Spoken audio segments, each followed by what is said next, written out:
very much. I appreciate that. And Gassan, I will just say, it has been quite a while since we worked together. It is great to hear your voice. It is great to see you. I've worked more recently with both Fresh and Leo, but they're great as always. Jesse, we do indeed get to work with Los yet again. A bit of a different roster this time. Yep. And unfortunately for Los fans, whether they're in North America or they're in this South American League, the results tend to be quite similar. Now, they are experiencing, you know, a bit of a change in their roster. Maybe they're workshopping some things, but unfortunately, they haven't found the success just yet. Nip, the opposite side, obviously sitting in the top 4 at the moment with some big wins over big teams this stage. Certainly, Parker. I think the NIP guys will be the favorites coming into this just because of how Los performed in the past. I will say these two did meet in the 6 Invitational qualifiers down in South America, where Los ended NIP's chances at making it to SI with a big 7-3 win. So history does say that Los knows how to beat this squad. Slightly different rosters, of course, still, but the core is the same for both of these teams. I'm excited to see what Los do here in South America. Obviously, they haven't had the best season so far, but they ended their stint in NA with some interesting choices on their IGL, right? They moved Arthur off of that. They had Sexy Cake coming in. Now it seems like Arthur has retaken up those reins, so I'm really excited to see what he can do with this team. And we'll kind of find out as things move forward with Los. There was a lot of expectations on this team coming into the stage. A lot of the people I know in Brazil were hyping this team up. Those same people have now taken it back and they admitted they were wrong, so I don't know if that's still there, but after a week off, you know, a lot of things can change. Absolutely. You've got plenty of games still left to play across all regions right now. They talked about North America, which is our home region for you and I, as that's where we reside, though we have covered Brazil an awful lot and worked quite a lot of Brazilian events to the point where it feels like a second home. But I mean, NA right now is on, I think, a 2-week break. So there is some time between these matches where teams will be able to look back on what they've done well, what they haven't done so particularly well, and hopefully workshop it and improve for the future. Round number 1 underway now between Nip and Los. We'll get into the stats and the standings and all that jazz as we get deeper into this matchup, but it sure appears like Nip is going to swing for the fences. At least that's what it looked like. Los gets the very first kill. Down goes Pino. Cons will follow shortly thereafter. Legacy with one on the fantasy. And the push from Nip has completely evaporated, Jesse. 2 players remain with still over half of the round to go.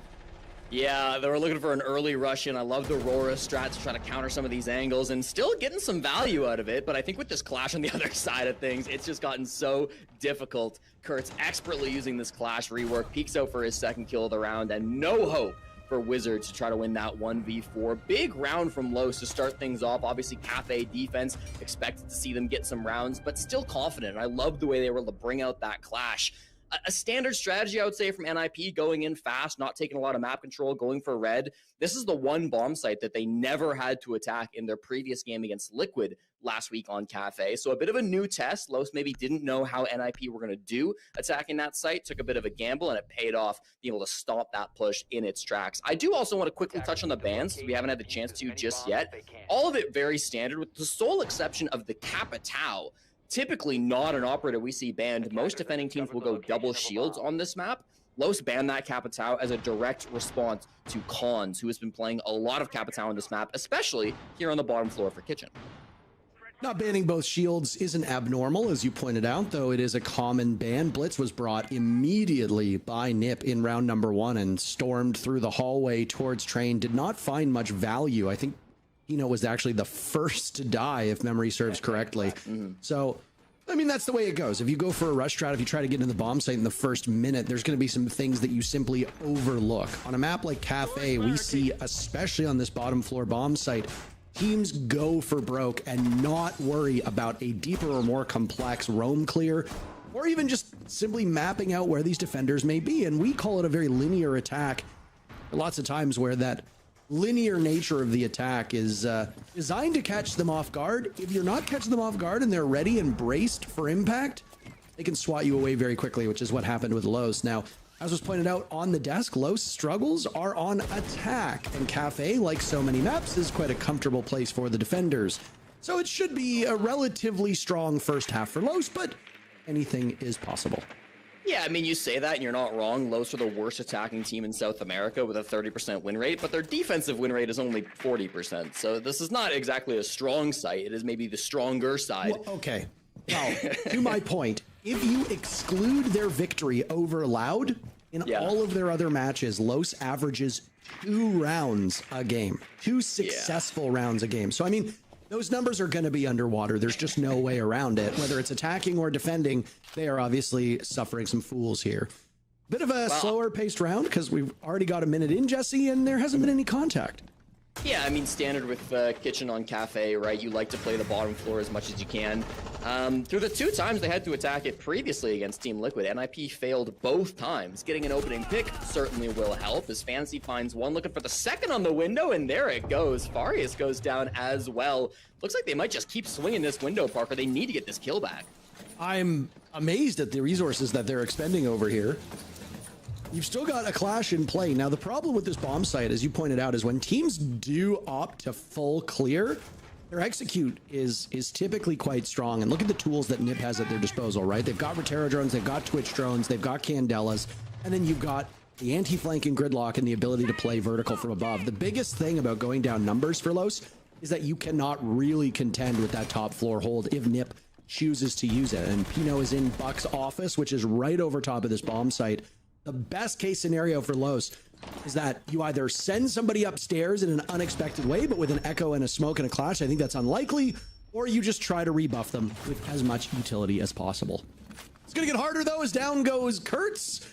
Arthur and Legacy are the last 2 alive. No toxic babes to be thrown out by Los.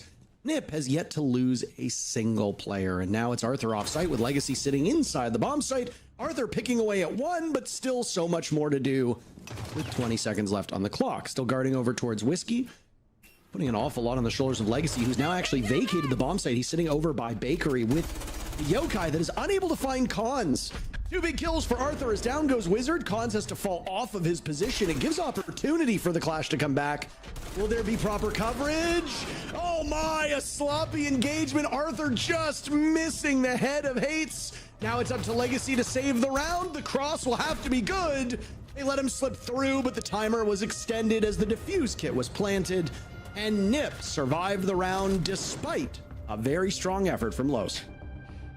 Way too close for comfort if you're NIP. That round looked in the bag. We saw a double entry from Fantasy, who is so far in South America been the best entry player in the entire league with 10 opening picks and only 5 opening deaths. So that looked like it was starting them off strong. They then naded out the Clash shield, which was a huge boon for them because once you take that out, the Clash becomes almost completely useless. Only a sidearm to her name, but still we saw Arthur making some big swings. They got a couple of picks back, and then really odd play around the plant for NIP. You know, they started off trying to go for that diffuse kit down, but they were in sight for a long time before they started holding F. That meant that those Yokai cams had a really good opportunity to simply win the round off of time. You saw how effective they were able to deny that plant. They delayed it for so long. And then even after the plant went down, I mean, the cover was very, very tight. The Echo pushing up at the end there could have gotten that final frag and made it a huge disaster for NIP. So I want to see them a little bit cleaner on some of these plants, but end of the day, I mean, a 5v2 advantage, you can't be too upset about that, and they do convert it. Disaster averted if you're NIP, but that's not as clean as I think they would have wanted. No, I mean, when you look at a 5v2, which it was for about 10 seconds prior to Arthur getting the first pick for his team, I think there was like 41 seconds or something along those lines left on the clock. You really can't be that upset if you're NIP. You're thinking, okay, we've got this in the bag. Yeah, we lost one, but whatever. You know, we took down the smoke. The clash is still in play. We know where the shield is. This should be a cakewalk. The only thing that we need to worry about is where those Yokais might rest.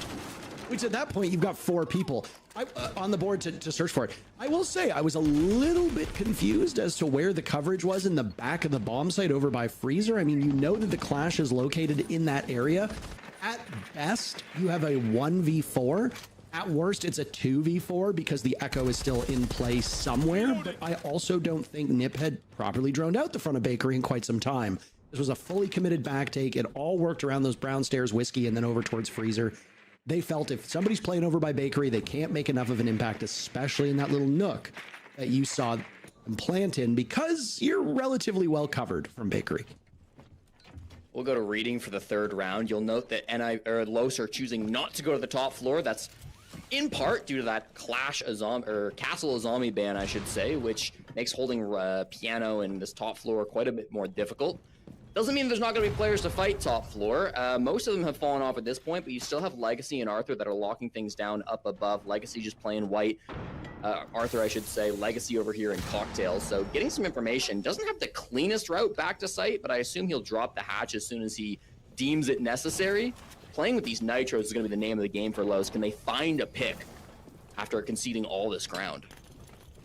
Another shield will come in, and using that intel provided by Cons, a nade will go off, but do no damage to Legacy as the battle of the shields kind of plods along. Another nade now going out, and Legacy taking a bit more damage as 3 separate players from NIP stare down the Clash's location over in Cocktail, and pinging away desperately so that the rest of the team can try to play off of this. As you pointed out, this is a reading defense. It looked like an explosive went off, but did nothing for it. That was Hertz now finding one. Wizard is down for the count. They lost the Clash and Legacy, but a great stall from above, Jesse, and enough time maybe for Los to hang on. Yeah, that time waste is massive. Farius not getting anything down on the bottom floor, so they've got 30 seconds to convert this, although a second pick from Hates will make it a bit easier. Look at that. Shooting through the floor, Fantasy has been dropped, and this is going to be a tough follow-up. Kurtz will get it. First with a Nitro Cell, now doing it with a gun in hand. Time for one of those Toxic Babes to go off. Arthur still has 1 left in pocket with 10 seconds remaining. Farius has been chased down those brown stairs, and he's waiting for the call as Cons is getting Diffuser down.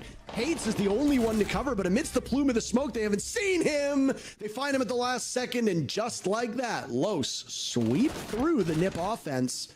1-2, very quickly done. And Los answers back and regains the lead. And honestly, Parker, I felt a lot like round number 2, where we're going quite slowly on the side of NIP. They're having a lot of problems getting that diffuse get down early. Obviously, that time, the time waste with the Clash was the biggest issue. I really thought that they played it well on the side of Los. Kurtz as well, late round, making some plays to go back up to the top floor after getting that early pick with the Nitro Cell. He has been very, very strong for Los through this game so far, so great to see him stepping up. Operator bands coming through, and there goes the Clash ban. I do like to see that. We saw how often Los are bringing it every single round, so they're going to have to change up their game plan. But I think they're okay changing up their game plan, Parker. They just banned out the Bravo, which is going to allow them to abuse some of these operators, especially Maestro. This is such a cool tech from Los because there's 4 playable bomb sites on Cafe. They're waiting to go top floor until they can ban out that Brava. Otherwise, if they'd played it in the first 3 rounds, well, they would have had to play it with Bravo on the board, and Maestro against a Bravo, obviously very difficult task. So smart operator bans with Los and really abusing this new ban system to change their site rotation and get the most value. Yeah, absolutely. I mean, Cafe's always been a very flexible map, and even though we do tend to see these 3 site rotations get, I get a bit entrenched. Teams have options here. You know, it's not that long ago that Cocktail was actually one of the least favored bomb sites in North America, at least. Admittedly, it don't have these stats from Brazil several seasons ago, but there was a period of time where NA in particular completely abandoned that top floor and would start with the kitchen floor as your main bomb site, or maybe reading, and then flex over to mining and dining. Anywho, again, I'd like to talk about, for just a second, Los' struggles on attack. You very wisely pointed out that they haven't been much better when defending, but they've picked up 2 rounds. Again, excluding their victory over Loud, in the matches that Los has lost, they have averaged just 2 rounds per loss. Los is already there. Now, I know there are some people thinking, perfect, enough time for them to lose the next 6 in a row, but that's not the point that I'm getting at. The point is that Los stylistically is matching up quite well to NIP. Maybe that first round was a bit of a gimme because NIP decided to go very aggressive in round number 1, which isn't always the best idea. But ultimately, Los handled it very, very well. And we've seen some improvements from the last time they played that Los is acting upon the things that didn't work out so well last week. Couple of nades coming into Legacy, playing up inside a Cocktail. Grunt of this push still coming piano side. That's Hate who makes the move, gets 2 picks on the entry before being removed by Arthur. That's a massive play, seemingly just solo, walking in on the Ash to boost himself up to a 7-3 stat line. But most of his teammates are on the roof. Hate's just said, screw it, I'm gonna make a play. I see the gap, and I mean, it pays off. not only does he get 2 picks, but he kills the Echo, which is a huge operator for Los in the late round. You know, they're not going to have that going forward to the rest of this round. That's going to be huge. Now the question kind of shifts. Who on Los can make a move to re-equalize? This is not a position they're happy being in. Somebody's got to make a play. Well, I guess your question was just answered there, Jesse, wasn't it? You've got the guy with 1,000,000 bullets in that LMG. Kurtz gets caught walking down White Hallway, completely unaware of the rappel play. And now it's Arthur's turn to jiggle peek for intel, and Wizard punishes him. It's all up to Legacy. He's got a DMR, he's got an ACOG, long enough range, but he's going to get splattered by Pino, and this is a dogfight between these teams. Now, if you're Nip, Jesse, I don't know if I'm particularly happy about this one. You come into this matchup sitting in the top 4.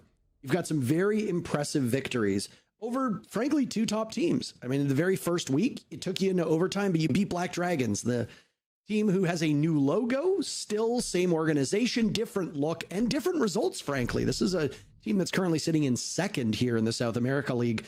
Immediately after that, 24 hours later, Nip defeats Furia, another team that admittedly is not as dominant in inter-regional play as they do tend to be internationally, but still quite an accomplishment, especially for a Nip team that was in the basement of Brazil for much of last year.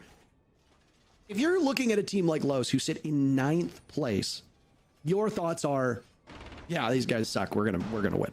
That's how most teams are going to approach this map. And I mean, you talk to teams, you talk to players, they won't always be quite so candid, but Nip are looking at this as, okay, we've got 3 points. Let's move on. Let's see what's, you know, coming on play day number 6 and beyond. The fact that Los has already taken 2 rounds off of you is not concerning, but if Los end this first half with 3 or 4 rounds, then I start to sweat a little bit if I'm Nip, even though Nip does go to the defender side next.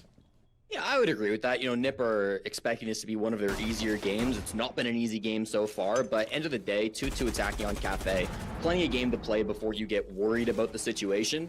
We'll go back down and say actually the only site other than top floor that NIP were able to win. So Los thinking that last round was a bit of a mistake, that they can rein things in a little bit. And I think if they don't just double swing restaurant window and lose 2 bodies off rip, they probably have a much better shot at holding this defense. So I like that decision from them. They're also roaming quite a bit more. Kurtz and Arthur, sometimes 2 of the more passive players on Los, choosing to play up on that top floor as a bit of a duo roam. They are getting droned out now. If Fantasy or anybody else on NIP can clean up these kills, we see the track come out now onto Kurtz. That could be a big advantage.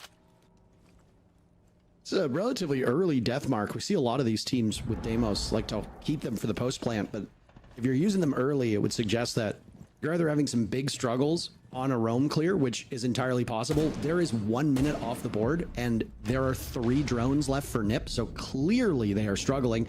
And if you look at the lineup from Los, there's no Mozzie, there's no Mute, so you don't need to worry about gadgets taking your drones. It's just poor positioning by Nip and Los catching them and punishing them. You're going to use this Deimos alongside Cons to follow up.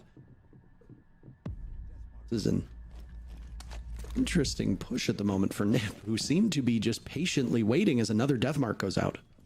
Yeah, I don't think they're 100% sure they cleared out the roamers, but everybody has fallen off at this point. Cons has eaten a ton of damage thanks to a Nitro cell from Outlaw. And that might be impactful, right? We've got Goyo on the board, we got Smoke on the board. There's a lot of these late round damage dealing operators on the side of Los that can tick away that HP. And when you're low health, especially carrying the diffuser on Cons, that's going to make it really, really awkward. I wouldn't mind if he honestly gives the defuse kit over to somebody else, just because it's likely going to be those toxic babes that try to stop the plant, as well as those Goyos. Now, if you can pop them ahead of time, as Pino is, that solves a bit of the problem, but still something to watch out for as this team tries to make an entry. All exits kill number 1 on to Wizard. Cons follows up on Nefarious. Both teams losing 1, and it's the Smoke to go first for Los. You talked about these final moment operators and a very good close quarters combat lineup for Los. But they're going to struggle as they've lost one of their best operators in that position. And Farius is yet to find a kill through 5 rounds at this point, too. Good news, though. You've got an Ella with the Scorpion who can never mind, she died. So that's just like that. Nip has taken out your 2 best anchor operators at this present point in time. You have to hope that the Goyo of Legacy can do something, and that if you've got those Goyo canisters in sight, you can keep Nip at bay. Diffuser goes down. Los seemingly unaware of this as they are far removed from the action, trapped by Hates' Aurora, and will have to struggle to get back to the bomb site. A take from above as Outlaw will go up there. Legacy dies. Nip in full control, and Nip yet to lead so far in this match. All they need to do is find Arthur and the lead will be theirs. He finds the blitz, but Pino finds him in turn. And 2 in a row gives Nip the lead on Cafe. Bit of a strange push coming out from NIP. It's very odd to see a team go full top down on Cafe and then have 0 hard breach for the freezer hatch. But I guess if you can rush down the guy inside of VIP and then make the breach through the soft wall to get into freezer, that's just as good of a way to get into sight as any. And we saw that coming out from Nip, using that blitz to make that entry point, make sure VIP couldn't be held down, clearing out that important player inside of VIP. That was Farius. Often you'll see a Warden there. If it had been a Warden, that could have been a bit more dangerous if he'd been able to counter that blitz, but it wasn't. It was a smoke this time around, and so NIP got the better of him that time. Bit of a weird engagement with Kurtz in sight too, but nice to see NIP getting that third attack on the board. Can be oh so important on a map like Cafe, and good to see Cons still thriving on the shields. Again, Los only chose to ban 1 shield out of the 3 available, so Cons was able to flex over to a lot of these different options. It's at about a 48% pick rate on shields on attack so far this season, up 12% from stage 2 last season. So he's been really trying to lean into that for NIP in stage 1. And I think you can see the results just based on the games that NIP have been winning.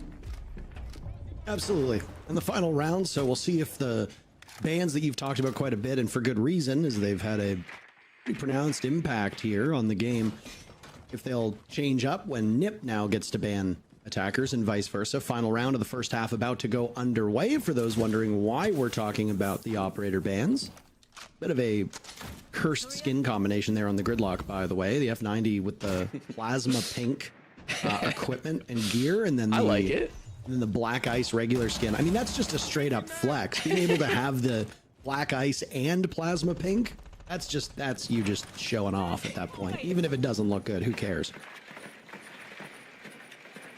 Well, looking good or not, NIP looking to make this a 4-2 split. Since banning the Clash, they have been flawless on their attacks. Top floor being held quite heavily, though. I mean, we see Kurtz up here inside a bar, already taking a ton of damage, though. He's getting lit up and will have to make his retreat to fall off the next time he sees any bit of pressure. Up top, he does have Arthur and Legacy playing with him, so he's not completely alone, but under the skylight, he's not in a safe position. Wizard just waiting and watching. Shoots the default cam in the meantime. If they know his position, they could get a really free pick, but I don't think they realize that he's stuck around. They might assume that he's dropped Parker.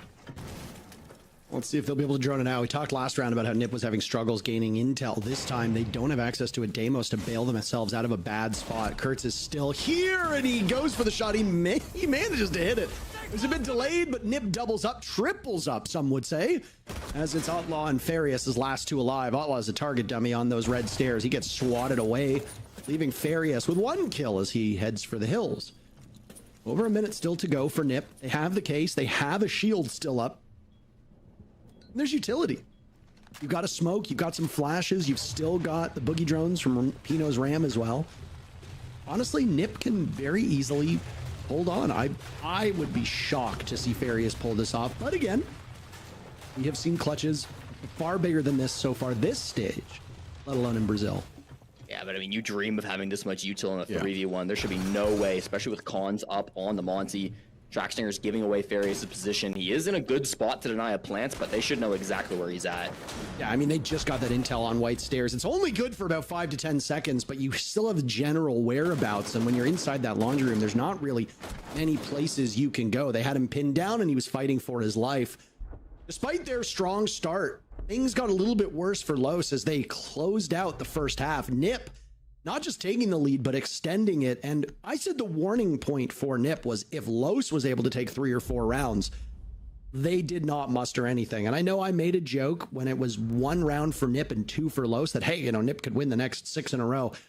Los, again, statistically, the weakest attacking team. And now they have to attack on Cafe. It is not outside of possibility, outside the realm of possibility, that Nip streaks their way to the very end here.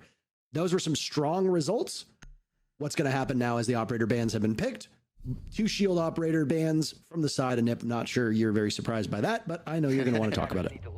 Yeah, I had a thought about Los. I was watching Brazil, or South America, I should say, last week, and I had a thought about this team. I don't think they are the best shield team in South America or the world, obviously, right? Like, I think they're a good shield team, but I do think they might be one of the worst non-shield teams. They seem to really struggle when they can't put Arthur on one of these shields to present forward. And, you know, we see it, NIP targeting both shields. Almost every team has banned perma shields up against Los this stage. So it seems like other teams are reading into that a little bit as well. This team relies quite heavily on the shields. So there's no surprise there. I also think you can fall back to defense and just say, listen, both times that Los ran a clash, they won. The 3 rounds they didn't bring a clash, they ended up losing. So there's a little bit of a parallel there as well. Defensive bans, pretty standard as well. Mira, not always common, leaves up the ever-powerful Azami for hates, and so he'll immediately start to jump on that. But I think you hit the nail on the head, Parker. The opportunity to win this game has... it hasn't left, but it's gotten a lot more difficult. You wanted to go up early in the first half if you're Los. Now it's not going to happen that way. You got to really dig yourself out of a hole. Yeah, not great for the map that you're on. Not great for the team that you're playing up against. Talked after those first 3 rounds when Los was up 2-1, how they had shown some improvement and they'd read into the executes from Nip, and then that promptly vanished. Round number 4 onwards, there were a number of kills from the side of Nip onto unsuspecting targets of Los, and again, Nip was info starved through most of those rounds. You know, whether it was the Deimos in round number 5, whether it was just low drone count in rounds 4 and 6, this was a team that was struggling to gain information, but they were using the shield so effectively. When you have a Monty on the board, you have a giant drone that is relatively impervious to most gadgets the defenders have. So if Cons is walking in and giving calls, as we could see from the yellow pings and the red pings that were coming out from both drones and from the players, Nip was still gaining information from that. Los was completely lost on where the advance from Nip was coming. Now it's going to be a little bit easier for Nip, though, as they play on as defenders for the remainder of this match. Eight's under fire very early into what could be an execute, but still half the round to go, so plenty of time for Los to hang on. Yeah, a good way to clear out Piano. They didn't have many good answers to these Kibas, but they have forced out the Azami. Now they lose the opening pick. Outlaw going down to Pino, but Arthur's gotten a lot of space. He holds the defuse kit. If he dies, he's really starting to toss his team into the bin, but he's making space and he's drawing attention, which is allowing Farius to get some ground as well. A brief respite now from the madness as a quick burst will get them in closer to the bomb site. Pino, the first casualty. Cons will answer that one right back, and now the shield chasing Kurtz away as he runs and heads for the hills. He finds the kill. Los cleaning up at this moment. Nip, after losing Pino, have almost completely folded. All up to Wizard and Fantasy, both of whom right now, stat lines not the strongest. Top fraggers on Nip, both in the ground at this current point in time. And now it's all about target prioritization for Arthur as he winds his way in, and he gets out-dueled by Fantasy, who finds yet another. It's him and Kurtz in a 1v1. He'll have to pick his poison here. He's expecting a close range engagement, and Fantasy makes it a reality with a 3K inside a back bar to secure the round for Nip. What a clutch.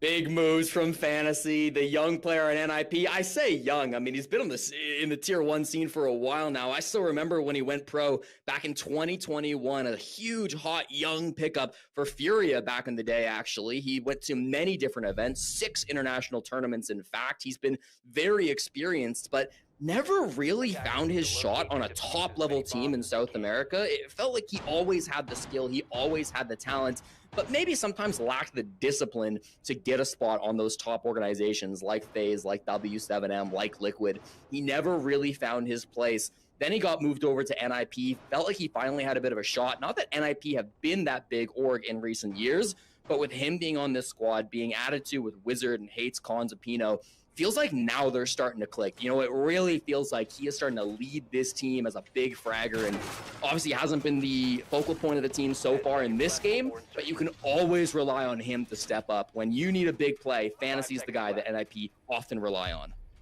I mean, I remember the days of him being considered one of the most promising prospects in the entire region and one who was very highly coveted.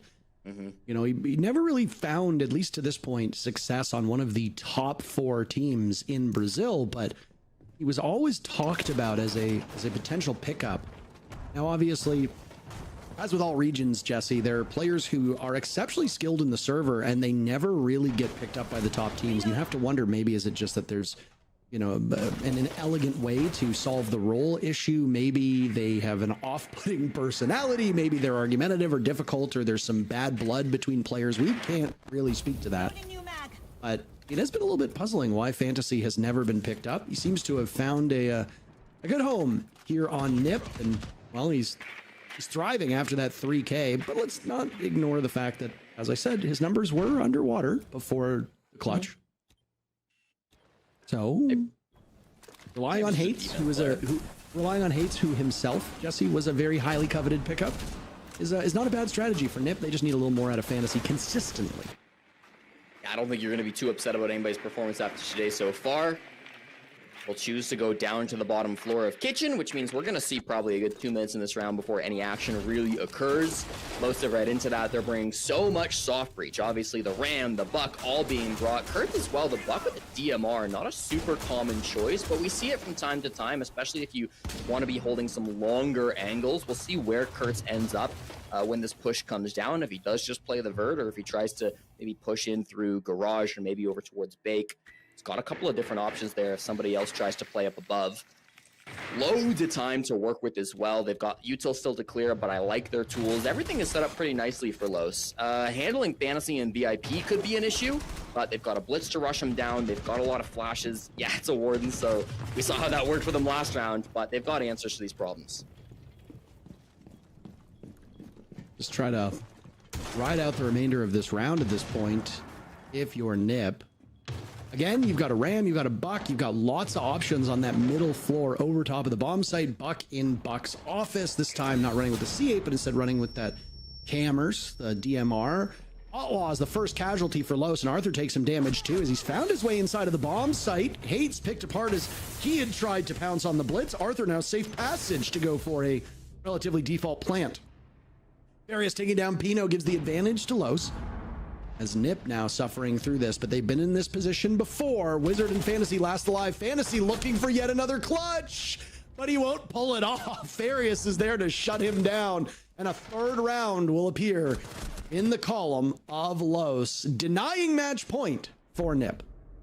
Yeah, beautiful little way to hold on to that bottom floor in the, I say post plant, not quite a post plant, in the execute, I should say. I loved the coverage. You saw how much work they were able to do from up above.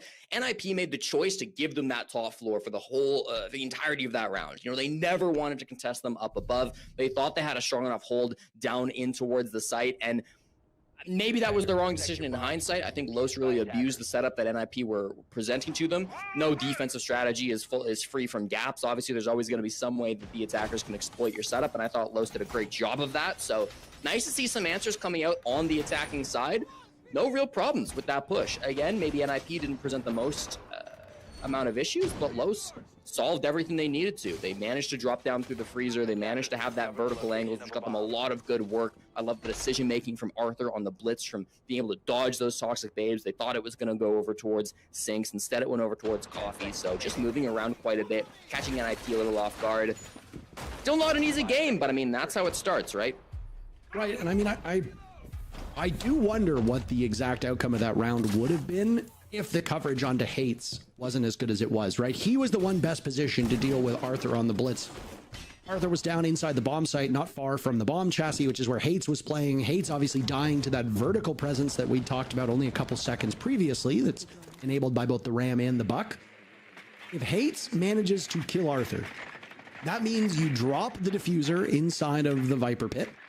Somebody needs to go retrieve it. It also means that at that point, unless you immediately refrag Hates, he's able to find a safer place inside the bomb site away from the prying eyes on that floor above him. That completely changes the course of the round. So the coverage on that middle floor doesn't look very sexy, but it enables the execute to go off as smoothly as it did for Los.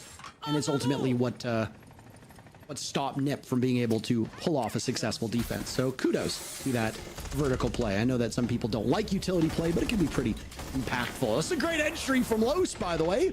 Where has this team been for the entirety of the stage? They find 3 unanswered kills. Hate's the only one on the board for Nip at the moment. It's him and Fantasy against 4 from Los. They're outnumbered 2-1. Those numbers will continue to dwindle. Fantasy finds 2 kills, and he's narrowed it to a point where Hates just needs 2 more and a full house for Nip. Will secure them the round. I imagine there'll be a brief pause as there's still 90 seconds left. And Outlaw and Legacy will have to figure out what the next steps are for Los. Yeah, 5 drones alive too. Not sure how many of those are drivable on the side of Los, but if they can hunt down Hates, that's going to be a huge boon for them. They do have positioning in towards the site, right? Outlaw is inside of reading, but Legacy with the fuse kit just hopping in the building now. They are not together, these 2 players. If Hates drops, he might be able to find one of them isolated. They should know he's above broadly. I mean, that's a good guess from them, but they won't know exactly where. This hash drop could be a surprise. Teases it and makes some noise as he hits the ground. There's still plenty of time and utility for Los to drone this if they so choose. He got off. Hates has just given his position away. Legacy was the one on that defuse kit. Outlaw, the one to get the final kill. And Los find 2 rounds in a row on attack on Cafe. We've got ourselves a bit of a ball game, don't we, Jesse? That's baseball, by the way. I know Edmonton doesn't have any professional sports teams, but that is a baseball term. That's where you somebody throws the ball at you and you hit it with a piece of wood. Legacy getting off the plant there scared me a little bit, but realizing that there was so much time on the clock and that it's better to take the 2v1 engagement rather than try to gamble on the 1v1 ended up being the right decision, even if they won the 1 pick anyways. Super smart rush to come in from Los, you know, not super common to rush in through the pillar window like that. But they had everything set up for it, right? They had Kurtz launching the logic bomb so that they could get a bit of information as to where those players were at. They had Legacy spamming the top floor with Ying Candela so that nobody up above could react to the rush that was coming in. They had Farius rocket through the window on that Amaru to start opening up some picks. And then Arthur had the defuse kit, didn't even enter behind his team for a while, knew that the objective was not to get that defuse kit down as fast as possible. You know, they were rushing in from a part of the map that was a bit far from the bomb site, so going for an immediate plant wasn't the strategy. Instead, tried to stay up, go for that cover.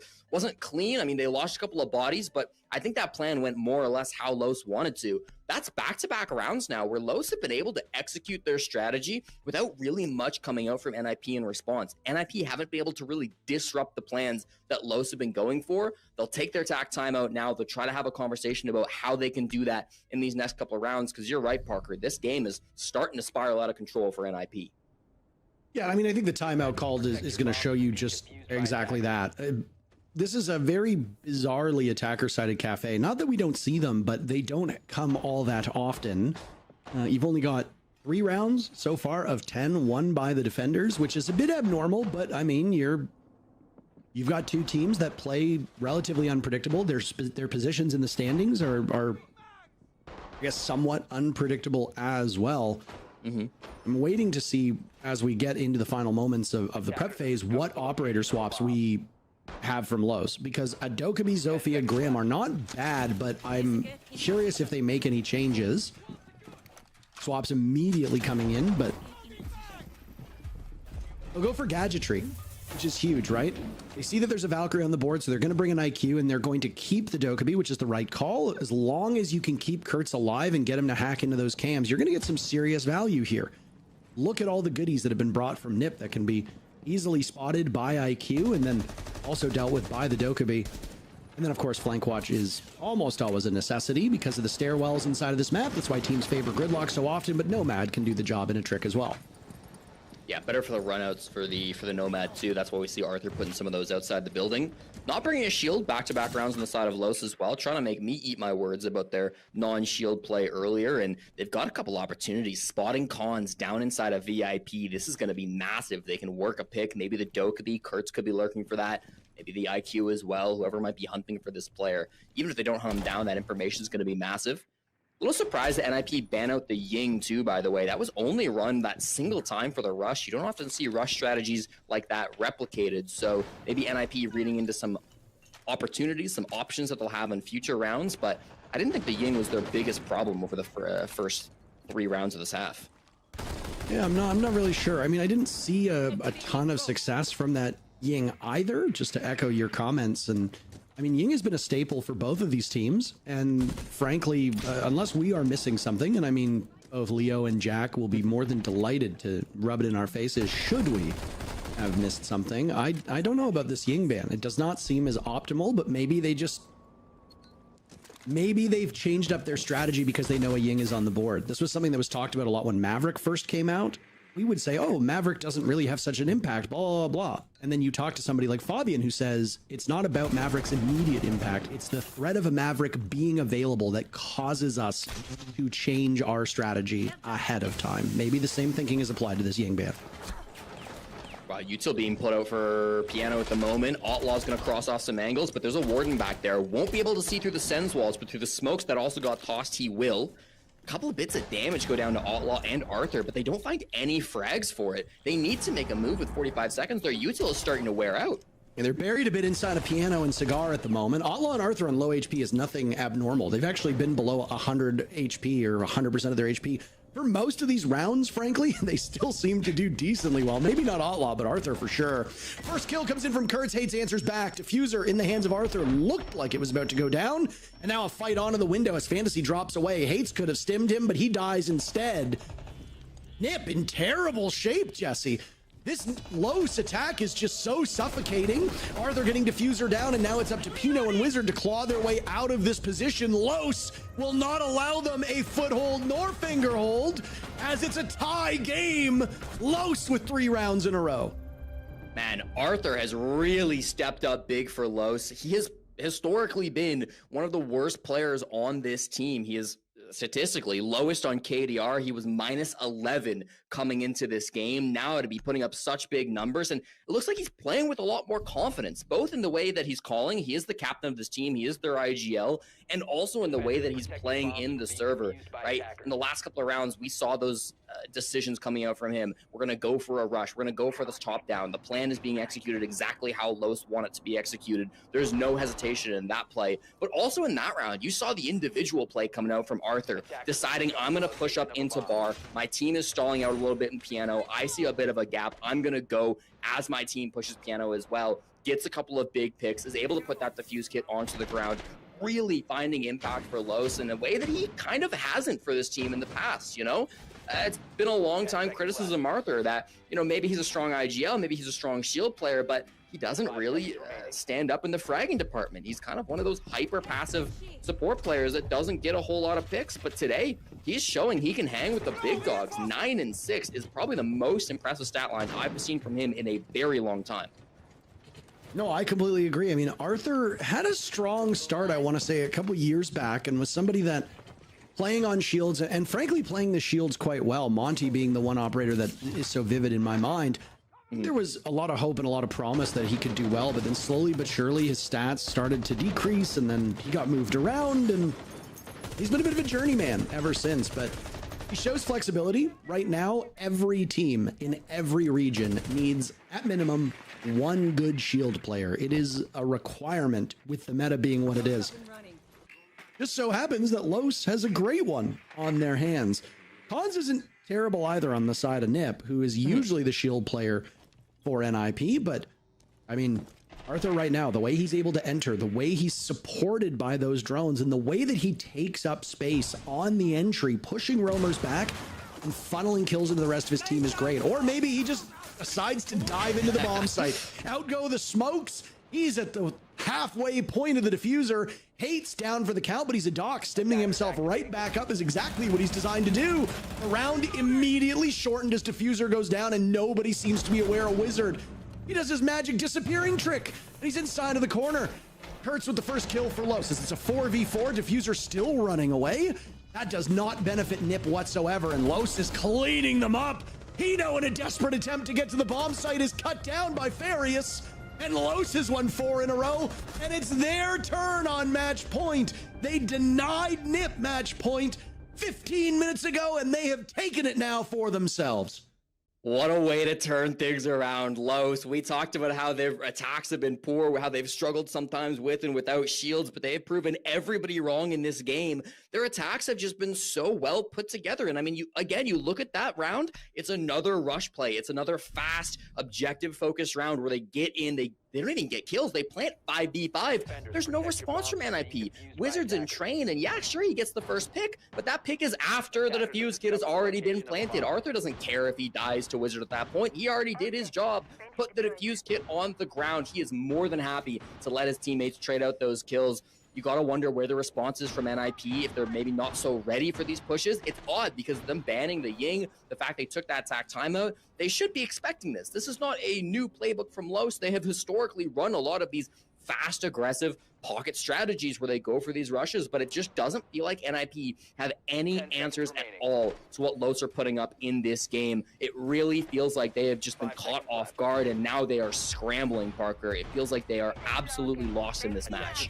Yeah, I completely agree. I mean, NIP is obviously not the team that won SI many, many years ago amidst the lockdowns. It's a completely different roster. They've changed up the players extensively. Musi's gone, Psycho's gone, Kamikaze, Julia, all these players long-term are gone. The identity of NIP has changed, but since that SI win, whether it's just, you know, the championship hangover that comes about, or maybe they just caught lightning in a bottle because of the meta being what it was. I mean, Los as an organization literally made the finals of Atlanta, and many people consider that to be a fluke. The org that was picked up from Team 1 also made the finals, if you recall, at the Mexico major that we worked as well. So there's been some consistency here for the org, but teams do fall off.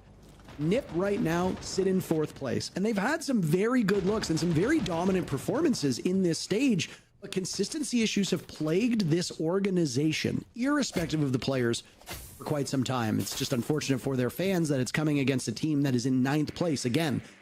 You can tell from the looks on some of the players' faces that NIP were not expecting this performance out of them, and certainly not this performance out of Los, because when you're looking at going up against the 9th place team, you only have a single victory. You're thinking, yeah, this one's basically a bye. Let's move on to the next match. If that was NIP's mindset, it has unfortunately let them down, as they now are a minute and 40 away from giving Los all 3 points.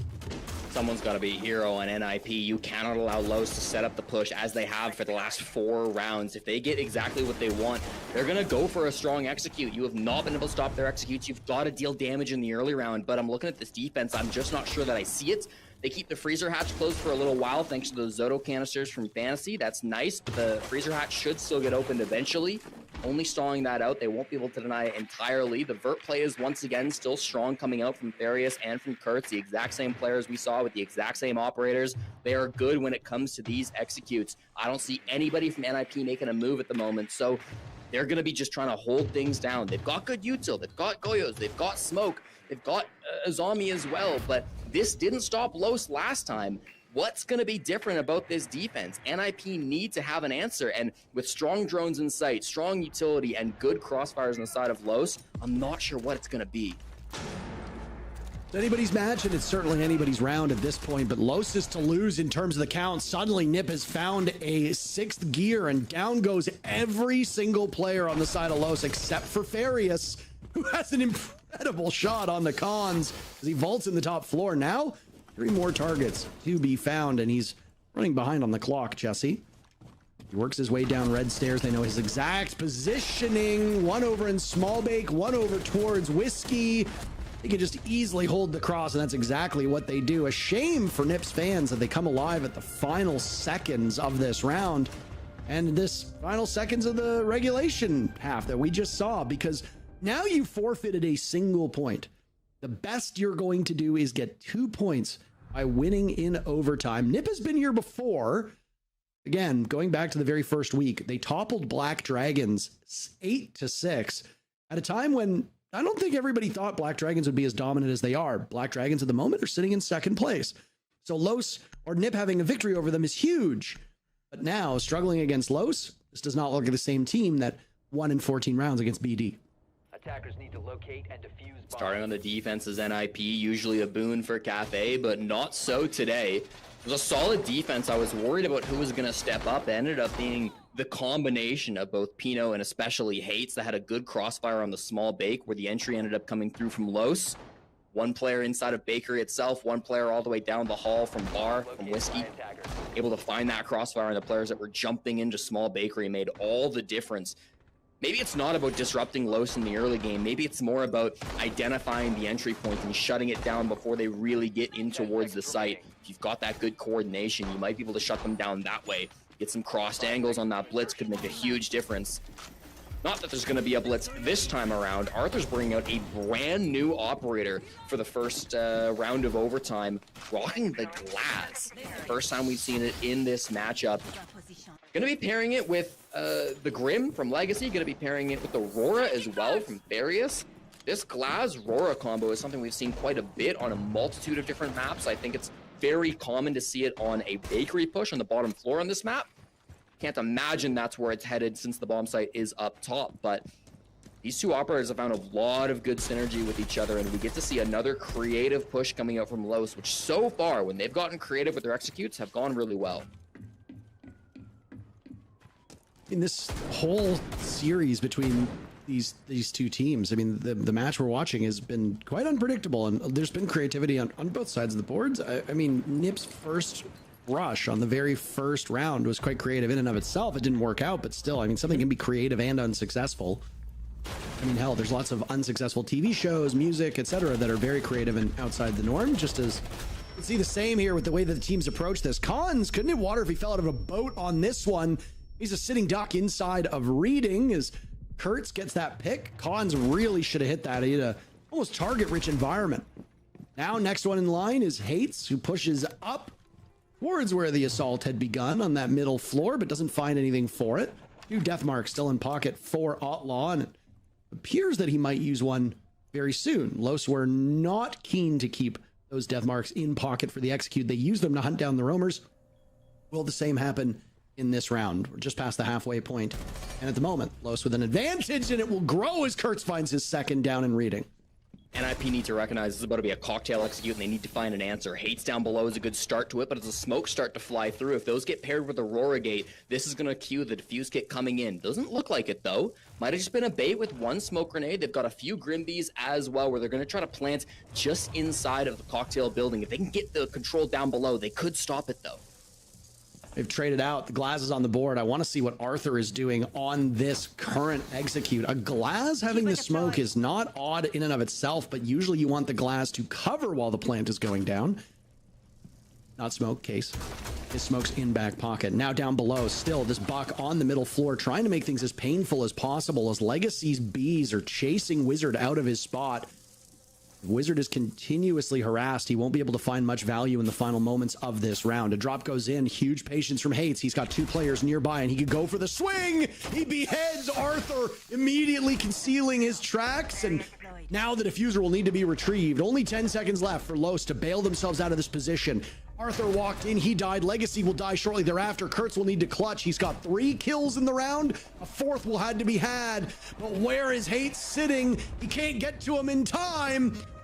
And as the clock gives them the round, both teams with a player still alive, but Nip with the victory. What a round it was. NIP, they are able to disrupt that push. It's a little messy. They lose a lot of bodies, but who is it other than Hates to make that play down below? He's been a guy all game long who's just been in weird spots, making decisions. He's playing with a lot of freedom on this NIP team, and he's getting a ton of good value out of it because of how much freedom he's had. The prompt attack timeout, but I really like the movement we've seen from Hates throughout this game. Not afraid to sit in one spot, right? He's going to be roaming all around the map, making a huge problem, and always just a fear in the back of Los's minds. After he got that first pick on the mid floor to try to claw back man advantage, that really stalled things out for Los. They realized, shoot, there's another guy on that mid floor. We thought we cleared out Reading. Now we've got to worry about him, and they couldn't track him down. They couldn't find him. At the end of the day, they were able to get some good B pings up above. They were still working towards their eventual goal of coming in through cocktail, but it didn't matter. They were so concerned about what Hates could do, and that fear ended up being valid as Hates came back inside of Piano. No clue he would have rotated up there so quickly.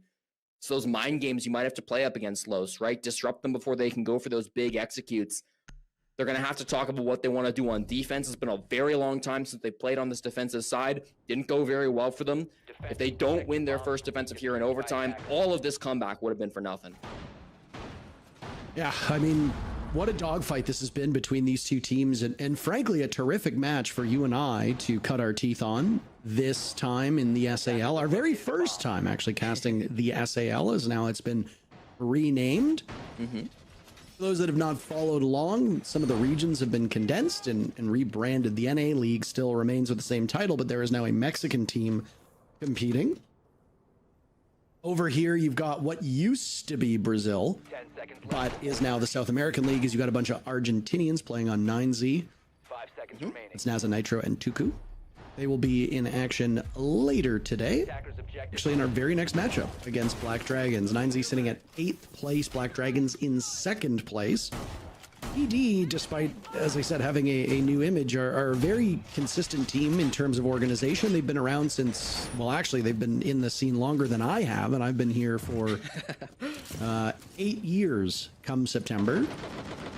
Very different look, different jerseys, etc. I will always have a fondness for the original Black Dragons logo, because the very first event I ever worked was in Sao Paulo, and I got to wear all of their merch and make fun of what would become the G2 squad, Penta at the time, on stage. Probably matchup number 2. There's 5 matches today, as there are in most of the major regions, so buckle up. We've got plenty of South America League for you. Black Dragons' new roster is really exciting. This new Los roster was supposed to be really exciting as well. This would be a huge game for them to win, even though it's overtime, even though they would only get 2 points. It would still be massive for their point in the standings. Just get another win on the board for a team that has really struggled so far, especially in the early parts of the stage. Cons has moved over to the Monty for their only attacking overtime round, and they're trying to clear out that top floor still. It's only Arthur and Legacy that remain up above to try to make something happen to stall this push a little bit. They previously did this with the Clash. You remember Arthur on that operator. Now he's gone to the Smoke, another op that can slow things down, that can waste a lot of time up above and maybe call some Nitro cells down below as well. Watch out for Farius in the late round too. Playing down below could make a weird rotate up white, up red, up brown.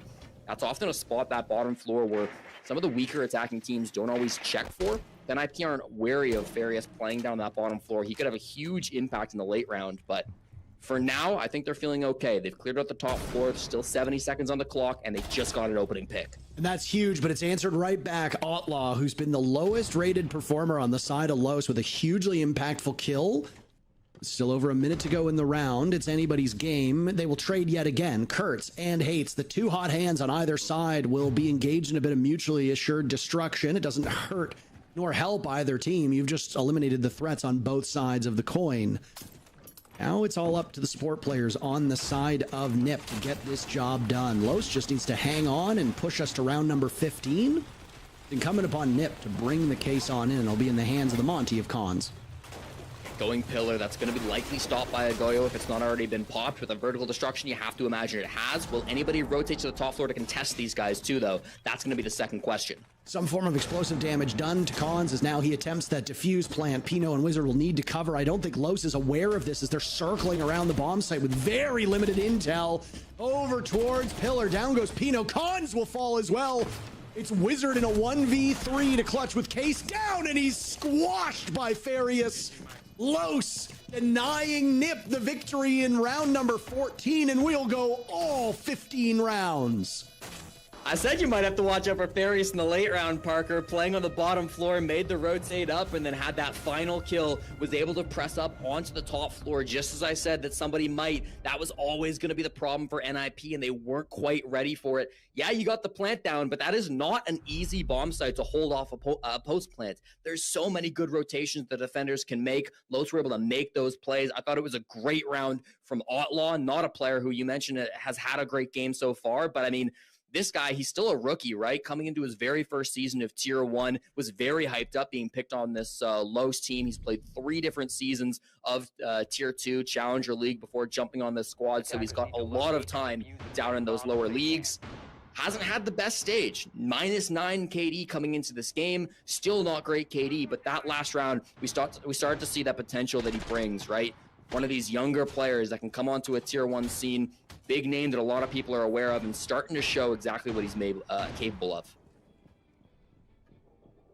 Very, very impressed with this Los team, but as with everything, it's not just about you being impressed by one team. You also, at times, need to kind of wag your finger at their opponents, and in this case, Nip has made some puzzling choices and some puzzling decisions. Well, that'll be something that the analyst desk can dissect after we get finished with this matchup. We know that an outcome will arrive in about 3 minutes time. One of these teams will walk away with 2 points, the other with 1. All 3 points need to be earned in regulation for you to claim them. The thing for Los is that there will be a fair bit of movement up the standings should they win. Number one, if they win here, it'll clear them of being taken over and jumped over by Team Liquid, who sit in the basement of the South America League. That's something that's a good conversation worth having, and an entirely different point that we can talk about later on. But if Los get all 2 points, they would sit at 5 points, timed with Loud and Furia, but it would come down to round differential. Los's round differential is as bad as Team Liquid's is, despite the point differential. And I mean, you're not going to gain much here. You're going to get a +1 in an 8-7, so not exactly a huge wealth, but they'll still move up to a position where they'll be in the basement, but not quite as far down. As for a team like Nip, 2 points would give them second place uncontested just behind W7M, but keep in mind all the other teams play today, so it is unlikely that they would stay there. If Nip just get 1 point, there will be no movement in the standings. So realistically, there's big opportunities for both teams. Nip could be the big winner here, but they've taken a bit of damage early, and now Los is setting up for the execute. Yeah, and Pino has brought a nasty surprise to round 15. The first Kaid of this game, he hid through the entirety of the prep phase, means that it's going to be next to impossible for Los to get that freezer hatch. They only brought can openers for the hard breach, and that can't clear out an electrified hatch. Their only real answer is going to be the Twitch drones being brought out by Legacy, but it's not easy to sneak a Twitch drone into freezer with how many defensive positions do exist for NIP. So watch out for that. This is going to be the goal now as Legacy starts to toss out this Twitch drone. If they can't get this hatch opened by popping off the electric claw thanks to the Twitch drone, they're going to be in serious trouble. Do they funnel down white? Do they go bakery? That's the question, but it doesn't matter. There goes the claw, cleared off by Legacy. Really good Twitch play.